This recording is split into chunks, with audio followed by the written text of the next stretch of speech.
नमस्ते मित्रों। आज एक जेएस केमिस्ट्री चैनल में ऐसा कुछ डिस्कस लेके आए हैं, ऐसा कुछ डिस्कशन जिसमें हम बात करेंगे कि हमारे ज़िंदगी में कुछ सवाल, कुछ क्वेश्चन ऑलवेज जुड़े रहते हैं। जैसे जैसे बात करें तो लगता है कि हम कौन हैं, मतलब हु एम आई, एक बहुत बड़ा क्वेश्चन है। और उसके साथ साथ ऐसे भी लगता है हम कहाँ से आए हैं, कहाँ जाएंगे, अब हैं कहाँ। ये जो पूरा यूनिवर्स अगर देखते हैं तो अभी हैं कहाँ हम लोग, है ना। या हमारा लक्ष्य क्या है, ड्रीम क्या है, किसके पीछे भाग रहा है। तो सारे सवाल हमारा ज़िंदगी में जुड़ा हुआ है। मतलब ज़िंदगी में सवाल है, क्वेश्चंस है, उसके पीछे हम लोग भागते हैं। तो ये तो गया हमारा फिलोसॉफिकल या स्पिरिचुअल सवाल, क्वेश्चन। तो हम उतना उतना अंदर, उतना डीप में नहीं जाएंगे, हम तो सब स्टूडेंट ही है। तो चलो ना कि ये जो सवाल है या ऐसा कुछ सवाल है एकेडमिक्स में शिफ्ट करते हैं या डाइवर्ट करते हैं एकेडमिक्स में। जैसे एकेडमिक्स में बोले तो दो चीज़ यहाँ पे मैं दिखाना चाहता हूँ, दो सिनेरियो। सिनेरियो नंबर 1, जैसे हमको लगता है कि जब कोई 2-3 साल तैयारी करके फाइनल एग्ज़ाम में बैठता है, फाइनल एग्ज़ाम जैसे कोई नेशनल लेवल या कभी कभी इंटरनेशनल लेवल पे, तो तब लगता है जो 3 घंटे का है ना पेपर, वो 3 घंटा ऐसे बीत जाता है।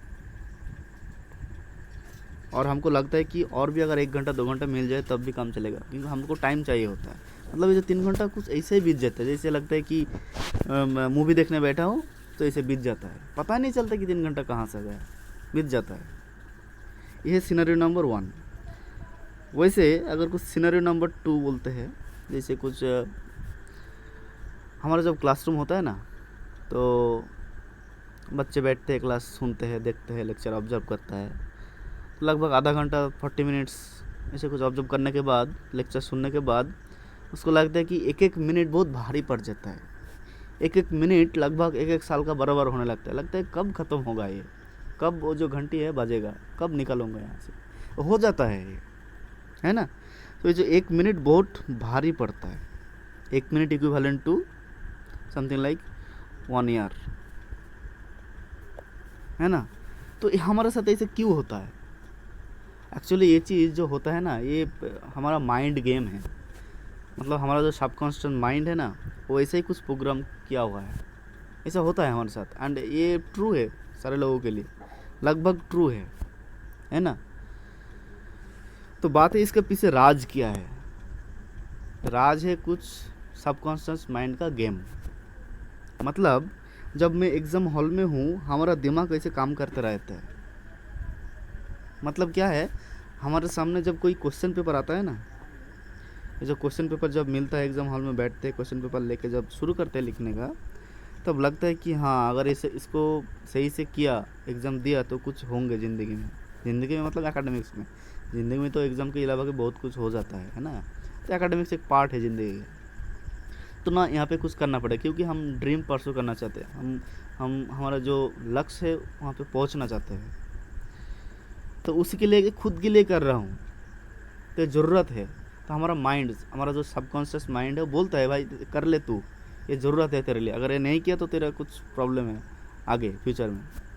तो हमारा माइंड ऐसे सबकॉन्शियस हो जाता है। जैसे कोई भूत का मूवी भी देखे आता है ना, गोस्ट, अगर ऐसे कुछ मूवी देख लिया तो जब कहीं पे अकेले जाओगे ना, तब लगता है नहीं, दूर से कोई छोटा सा आवाज़ आ रहा है ना, तब भी हमारा शार्प हो जाता है। हमारा जो 5th सेंस ऑर्गन, टोटल जो 5 सेंसर्स ऑर्गन है, शार्प हो जाता है, मतलब वो ज़्यादा एक्टिव हो जाता है।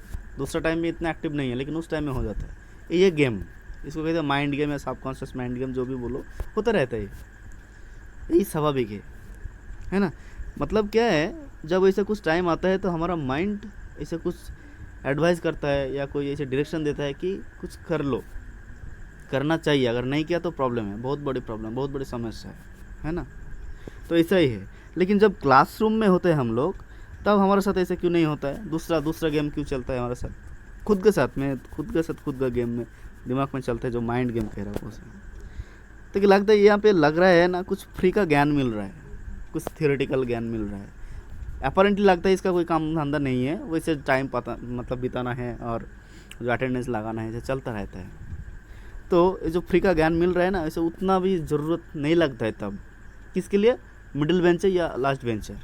फर्स्ट बेंचर तो बहुत सीरियसली लेता है, तो उसके लिए देखने के लिए और भी कुछ लोग, काफ़ी सारे लोग हैं। तो हम वो मिडिल बेंचर, लास्ट बेंचर, इन लोगों के लिए बात कर रहे हैं सर, ठीक है। तो उसको ऐसा लगता है ठीक है ज्ञान तो मिल रहा है, तो बाद में भी मिलेगा, कभी भी मिलेगा, ज़िंदगी भर ज्ञान ही मिलेगा, तो इतना ज़्यादा सीरियस लेने का ज़रूरत नहीं है। तो ठीक है, जब घंटा बजेगा तब जाएंगे, ऐसे लगता है ना। मतलब उतना ज़रूरी नहीं लगता इसको, उतना नीडफुल नहीं लगता हमको। इसलिए हमारा दिमाग, मतलब हमारा जो माइंड है, सबकॉन्शियस माइंड है, उसे बोलते हैं उतना ज़रूरत नहीं, ठीक है छोड़ो भाई, अभी दूसरा काम कर ले कुछ, हाँ जल्दी जल्दी जाके खेलना है, कूदना है, और दूसरा कुछ काम है कर लेना है। तो ऐसा होता है। मतलब हमारा ब्रेन को, हमारा माइंड को ऐसे प्रोग्राम कर दिया गया है कि अगर सामने कोई क्वेश्चन है, कुछ सवाल है, कुछ प्रॉब्लम है जो ज़िंदगी के साथ और हमारा लक्ष्य, ड्रीम इसके साथ जुड़े हुए हैं, तो तभी ये काम करना शुरू करेगा पॉजिटिवली। अगर ऐसा कुछ सवाल, प्रॉब्लम, डिफ़िकल्टी नहीं है तो उतना अच्छा से, एक्यूरेसी से या एफिशिएंसी से काम नहीं करता है ना। तो ऐसा ही कुछ चीज़ हम डिस्कस करेंगे आज, कि हम लोग तो पूरा 2 साल, 2.5 साल, 3 साल पढ़ाई करते हैं, तैयारी करते हैं, उसके बाद लास्ट में एग्ज़ाम लिखते हैं, है ना। तो अल्टीमेटली एग्ज़ाम में क्या आता है? कुछ सवाल, कुछ क्वेश्चंस, स्पेशली कुछ न्यूमेरिकल थिंग्स आता है। IIT JEE अगर लिया जाए तो न्यूमेरिकल चीज़ ज़्यादा आता है, न्यूमेरिकल प्रॉब्लम। थ्योरेटिकल भी आता है कुछ, नीट में भी लगभग है, बेसिक कॉन्सेप्चुअल चीज़ आता है ना। तो थ्योरी के पीछे ज़्यादा टाइम ना देके हम लोग अगर सीधा से सीधा क्वेश्चन में उतर जाए तो हमारा दिमाग भी ऐसे काम करना शुरू कर देगा। मतलब जब सामने कोई क्वेश्चन आएगा तो हमारा दिमाग, मतलब सबकॉन्शियस माइंड ऐसा लगता है कि काम करना शुरू दे, इफेक्टिव हो जाते, एफिशिएंट हो जाते तुरंत, है ना। तो ऐसे ही कुछ शुरू करते हैं। चलो देखते हैं आज एक कोई एग्जाम्पल लेके देखते हैं कि हमारा दिमाग काम कर रहा है या नहीं कर रहा है, ठीक है ना। तो एक क्वेश्चन ले लेते हैं शुरू में। जैसे केमिकल काइनेटिक्स का एक क्वेश्चन दिया मैंने, तो हम सब लोग पहले पढ़ लेंगे क्वेश्चन को, अगर पॉसिबल है तो इसको पॉज करके पढ़ लो, पहले अच्छे से पढ़ना, क्वेश्चन पढ़ना जरूरी है। On introducing a catalyst at 500 Kelvin, the rate of first order reaction increases by 1.718 times. The activation energy in the presence of catalyst is something like this, 6.05 kilojoule per mole. The slope of the plot of ln k versus 1 by t in the absence of catalyst is this. So we have to choose any one like A, B, C, D. हम लोग choose कर लेंगे। तो बात है, हम लोग अगर देखें इस क्वेश्चन को ध्यान से, क्या मांग क्या रहा है, डिमांड क्या है क्वेश्चन का। तो लोग पूछना चाहता है कि the slope of the plot in the absence of catalyst. वो लोग मांग रहा है स्लोप ऑफ द प्लॉट। कौन सा प्लॉट है? ln k versus 1 by t। तो जब ये चीज़ सामने आ रहा है हमारा दिमाग में, तो ऑटोमेटिकली हमारा दिमाग काम करके कुछ ग्राफ होना चाहिए, ऐसा कुछ ग्राफ होना चाहिए जिस ग्राफ में हमारा ये जो ln k and 1 by t होगा। तो अगर इसको सॉल्व करना है तो ग्राफ कैसे प्लॉट करता है, कौन सा इक्वेशन, कौन सा नेचर होता है, वो चीज़ हमको पता होना चाहिए। अभी तुम प्रॉब्लम में हो, अब इसको सॉल्व करने के लिए तुमको पढ़ाई करना पड़ेगा कि ना ग्राफ कैसे होता है, कौन सा वाला इक्वेशन हम यूज़ करेंगे जहाँ पे ln k भी है, 1 by t भी है। तो ऑटोमेटिकली हमारा ब्रेन में प्रेशर आ रहा है कि कैसे ln k और 1 by t लाए, कहाँ से मिलेगा ये। तो ऑटोमेटिकली दिमाग जाएगा कि ना केमिकल काइनेटिक्स में कहाँ पे पढ़ा था, कोई आरएनएस इक्वेशन था, something like this, k is equal to a into e to the minus E A by R T. दिमाग में ऑटोमेटिकली आएगा क्योंकि अभी ज़रूरत है ना। अगर ज़रूरत है तो ऑटोमेटिकली आ रहा है। तो पढ़ा था k is equal to this, ln k का तो नहीं है, तो ln ले लेते हैं, कुछ बना लेते हैं, तो एल एन ले लेते हैं बोथ साइड में, L N K is equal to L N A and minus E A by R T, है ना। तब देखो, अगर ध्यान से देखो, एल एन के भी है हमारे पास, बेसिकली 1/t भी है, मतलब मिल रहा है। तो बाकी क्या रह गया, ये जो चीज़ रह गया ई ए बाई आर टी। चलो इसको कोई अच्छा वाला पेज में लेते हैं यहाँ पे। तो ई ए बाई आर टी जो है, यही एक्चुअली हमारा स्लोप है। मतलब इसका ग्राफ कुछ ऐसा होगा, नेगेटिव स्लोप, मतलब डिक्रीज हो रहा है। मतलब ये जो स्ट्रेट लाइन है तुमको पता है, अब तुम्हारा याद मतलब दिमाग में काम कर रहा है, अच्छा काम कर रहा है कि ये स्ट्रेट लाइन का ग्राफ है जिसका स्लोप है ई A by are, negative sign है, मतलब ये डिक्रीज कर रहा है ना। जब स्लोप यहाँ पे आया तब तुम्हारा दिमाग काम कर रहा है कि ना ये कुछ minus E A by R, जो ये है कुछ एक्टिवेशन एनर्जी और आर यूनिवर्सल गैस कांस्टेंट, जो तुमको पता है, सब लोगों को पता है। तो आर का वैल्यू तो हमको पता है, कुछ जूल यूनिट में है, कैलोरी यूनिट में है, और कुछ litre atmosphere mole inverse kelvin, वो भी हमको पता है, उसका वैल्यू बैठा देंगे, कोई बात नहीं। बात है कि ये जो ये है एक्टिवेशन एनर्जी, इसको कैसे लेंगे, इसका वैल्यू क्या है, इसको पता नहीं है। तो इसको ढूंढने के लिए तुम्हारा ब्रेन अभी डायरेक्शन देगा कि भाई किसी हालत में ये एक्टिवेशन एनर्जी ढूंढ ले।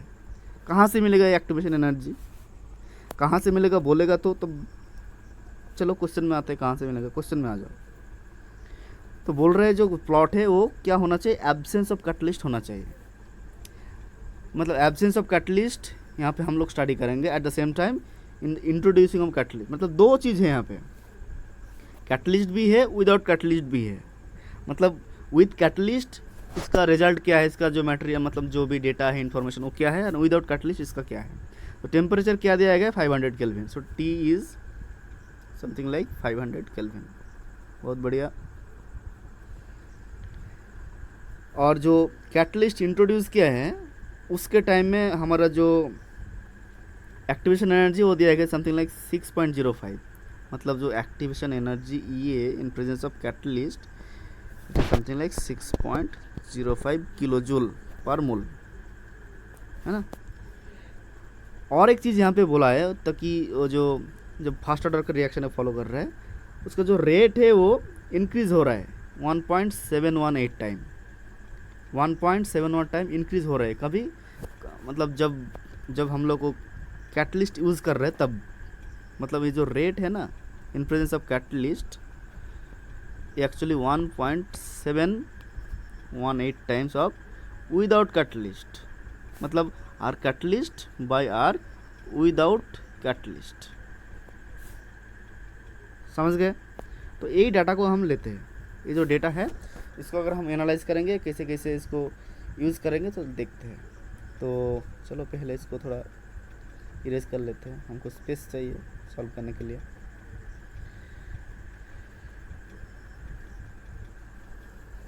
तो जब ये जो डेटा है हमारे पास, तो अब बात है कि कैटलिस्ट एंड विदाउट कैटलिस्ट, तो कौन सा इक्वेशन यूज़ करेंगे हम।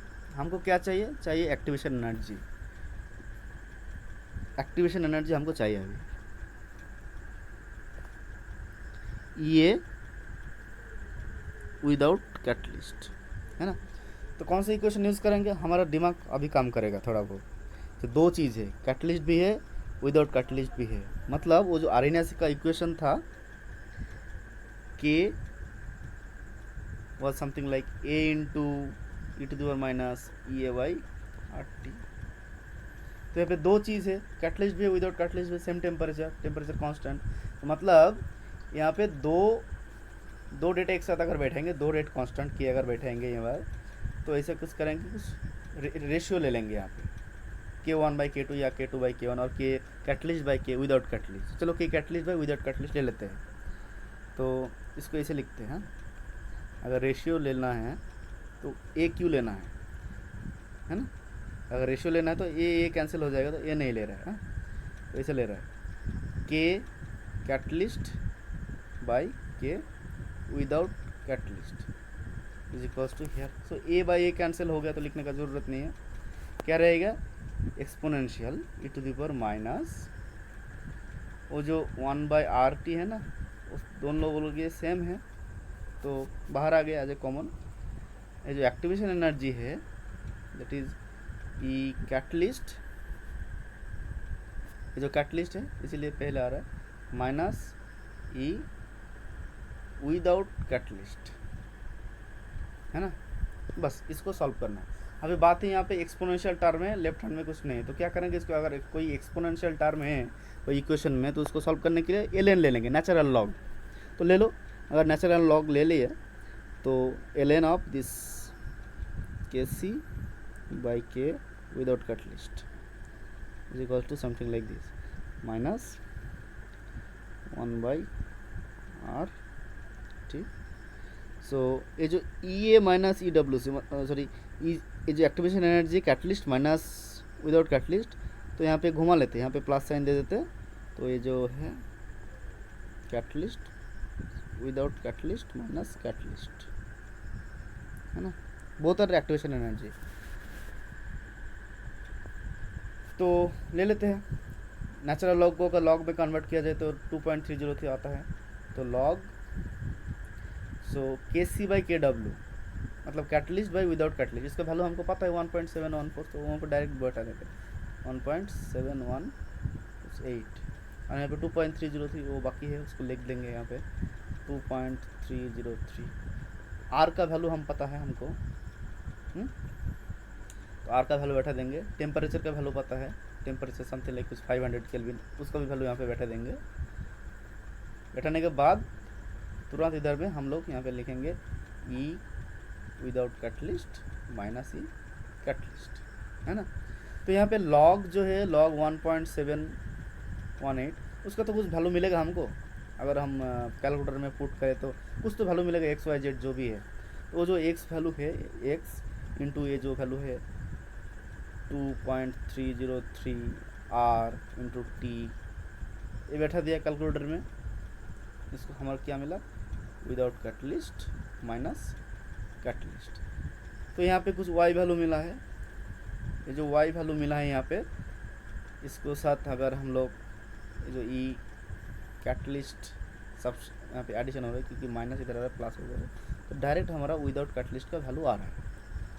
मतलब ये जो चीज़ हमने यहाँ पे क्यों स्किप किया, क्योंकि ये चीज़ कैलकुलेटर में हो जाएगा, कैलकुलेटर में बैठाएंगे तो हो जाएगा। तो इसको अगर हम लोग निकालेंगे तो हमको कुछ आएगा कि ई जो विदाउट कैटलिस्ट है समथिंग लाइक माइनस 1000 आंसर आएगा, 1000 किलो कैलोरी। अगर वो जो कैटलिस्ट वाला है वो किलो कैलोरी में दिया गया है ना, तो ये 1000 किलो कैलोरी आएगा हमारा आंसर। सो चलो क्वेश्चन में जाता है। तो क्वेश्चन में ऐसे कुछ मिल जा रहा है, ऑप्शन डी, जहाँ पे माइनस 1000 किलो कैलोरी। तो इसे आराम से स्टेप बाय स्टेप स्ट्रैटेजिकली हम लोग इसका रिजल्ट, इसका जो आंसर है निकल सकते हैं। यहाँ पे 2-3 टाइप का कॉन्सेप्ट एक्चुअली मिला हुआ है। तुमको जो ग्राफ है उसका प्लॉट करना आना चाहिए, उसके बाद उसको जो कोई एक ग्राफ ड्रॉ करने के बाद उसका जो स्लोप है यहाँ पे, तो एम या tan थीटा जो भी बोलते हो, उसको भी पता होना चाहिए। तो अभी ज़रूरत पड़ रहा है, इसीलिए ऑटोमेटिकली हमारा दिमाग काम कर रहा है, आ रहा है। अभी सीख लेंगे, ज़रूरत पड़े इसलिए सीख लेंगे, पहले नहीं सीखा कोई प्रॉब्लम नहीं, ठीक है। क्लासरूम में बैठ के मन नहीं लग रहा था, दूसरा कहीं पे मन था, ठीक है, अभी ज़रूरत है, ठीक है, ऑटोमेटिकली आ जाएगा। अभी दिमाग में थोड़ा बहुत प्रेशर डालेगा माइंड, तुम्हारा जो सबकॉन्शियस माइंड है, तो ऑटोमेटिकली अभी वही खुद से खुद के साथ खुद का गेम चल रहा है। अभी ऑटोमेटिक तुमको प्रेशर करेगा, भाई ये पढ़ ले, अगर नहीं पता है तो ठीक है अभी पढ़ ले, अगर अभी नहीं पढ़ा है तो बाद में पछताएगा तो, ऐसा है ना। तब अभी सीख जाओगे कि एम क्या है, स्लोप क्या है, ऑटोमेटिकली तुमको तुम्हारा दिमाग में आ जाएगा, स्लोप ऐसा होता है ना। तो ये कॉन्सेप्ट यहाँ पे भरा हुआ है इस क्वेश्चन के अंदर, है ना। तो ऐसे ऐसे स्टेप बाय स्टेप स्ट्रैटेजिकली हमारा आंसर मिलता है। और मैंने पहले बोला मैं तो मिडिल बेंचर या एवरेज बच्चे के लिए बात कर रहा हूँ, तो उनके लिए क्या कुछ शॉर्टकट ट्रिक भी दिखाता है कैसे करना चाहिए। एक्चुअली शॉर्टकट मतलब ऐसे कि नहीं कि हर जगह में आप अप्लाई करो, यहाँ पे कैसे शॉर्ट टाइम में कैसे करेंगे। देखो पहले एलिमिनेट करना सीखो, जहाँ पे हमारा आंसर नहीं मिलता है ना, वहाँ पे एलिमिनेशन करना सीखना पड़ता है। एलिमिनेशन करना शॉर्टकट मतलब तरीका है कि छोटा मतलब कम समय में टाइम में इसको ख़त्म करेंगे। जैसे यहाँ पे हमारा जो स्लोप मिला था वो नेगेटिव मिला था, मतलब हमारा आंसर जो एक्टिवेशन एनर्जी बेसिकली जो भी आंसर आएगा इधर इधर जो आंसर आएगा स्लोप उसका वैल्यू नेगेटिव में होना चाहिए, है ना। मतलब स्लोप ही मांग रहा है तो उसका नेगेटिव होना चाहिए। तो यहाँ पे नेगेटिव कौन है, ए है, मतलब ऑप्शन बी -1 और ऑप्शन डी -1000। बाकी दो तो कैंसिल कर दिया गया ऑलरेडी इजीली, ए एंड सी से निकल दिया। अभी रह गया बी और डी, इसके अंदर क्या करें। देखो यहाँ पे एक चीज़ तुम ऑलरेडी पढ़ लिया कि without in presence of catalyst इसका वैल्यू है something like 6 kilo joule per mole. Catalyst के साथ साथ इसको 6 किलो जूल मोल देना चाहिए, 6 किलो जूल पर मोल ना। अगर विदाउट कैटलिस्ट है तो उसका रिक्वायरमेंट ज़्यादा होगा या कम। कैटलिस्ट के साथ इसको 6 किलो जूल पर मोल देना पड़ रहा है एनर्जी, एक्टिवेशन एनर्जी। अगर कैटलिस्ट नहीं है तो वहाँ पे एक्टिवेशन एनर्जी अमाउंट रिक्वायरमेंट तो ज़्यादा ही होगा, ज़्यादा वैल्यू होना चाहिए। तो यहाँ पे -1 है, माइनस यहाँ पे 1000 वैल्यू है, सो ये 1000 वाला ही होना चाहिए, कॉमन सेंस है ना। हमारा दिमाग वैसे काम कर रहा है अभी, तो आसानी से इसको टिक लगा देंगे हम, इसको भी मतलब शॉर्ट आउट एलिमिनेट कर दिया हमने। तो इसे से यहाँ पे लगभग 30 सेकेंड और 25 सेकेंड लगेगा इधर, है ना। तो बेसिक चीज़ ऐसे भी तुम कर सकते हो, एलिमिनेट कर सकते हो। अगर यहाँ पे ऑप्शन होता कि -90 990 something like that versus 1000, that time उस वक्त तुमको करना पड़ता है, वहाँ पे बहुत डिफ़िकल्ट था कि इसे एलिमिनेट नहीं कर सकते। एटलीस्ट 2 ऑप्शन तो एलिमिनेट कर लिया, टाइम तो बचा, अब ये दोनों के अंदर तुम कर लो। तो ऐसे हमारा दिमाग काम करता है एंड मेरे को लगता है कि ये थोड़ा हेल्पफुल होगा तुम लोगों के लिए। तो मैं ये जो चीज़ कर रहा हूँ तुम्हारा जो प्रिपरेशन उसको बूस्ट करने के लिए IIT JEE और नीट और any national level entrance competitive entrance के लिए, तो आशा करता हूँ कि ये तुमको बहुत काम पे आएगा, हेल्पफुल होगा। एंड इस हिसाब से हम लोग आगे भी बढ़ेंगे। जो बच्चा तैयारी कर रहा है जिसका उतना भी फिनंशियल के वजह से जो भी है वो ज़्यादा बड़ा कोचिंग सेंटर में बड़ा फीस दे नहीं पा रहा है, तो उन लोग के लिए थोड़ा काम तो आ ही सकता है ना। तो चलो आगे बढ़ते हैं, मतलब आज के लिए यहाँ पे रखते हैं, लेकिन कल से कुछ दूसरा कुछ कॉन्सेप्ट लेके या कुछ प्रॉब्लम लेके शुरू करेंगे। तब तक के लिए थैंक यू।